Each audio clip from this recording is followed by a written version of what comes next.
నా వీడియో చూసి వాళ్ళ ప్రతి ఒక్కరికి ధన్యవాదాలు అన్న. అసలు సపోర్ట్ చేయట్లేదన్న, చూస్తున్న వీడియో కానీ లైక్ చేయట్లా, బెల్ కొట్టట్లేదన్న. ఇది మనకి ఇంగ్లీష్లో మాట్లాడమే మనకు తెలియదన్న. మనమంతా చిన్నప్పటి సంది కష్టపడ్డవాళ్ళం అన్న. హైదరాబాద్ వచ్చి ఇట్లా బండి ఇంకొకటి అన్న చెప్పలే, ఇంకొకటి కొత్త బండి కూడా తీసుకున్నానా, అసలు చెప్పలే. ఆల్రెడీ రెండో బండి అయినా నాకు అన్న. ఇలా టమాటా వేసిన అన్న 300 బాక్సు, 10 రూపాయలు అమ్మాలి.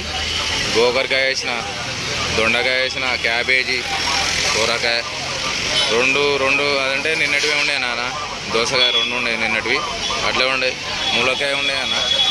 తర్వాత క్యాబేజీ, వంకాయ మొత్తం 1 2 3 4 5 6 7 8 9 రకాలు వేసిన అన్న. ఆలుగడ్డతో 10. నాకు కొద్దిగా సపోర్ట్ చేయడం అన్న, ప్లీజ్ అన్న. కొద్దిగా లైక్ చేయడం అన్న. ఇవాళ అయితే పెద్ద వ్యాపారం ఏం లేదన్న, డల్ ఉంది కొద్దిగా. చూద్దాం.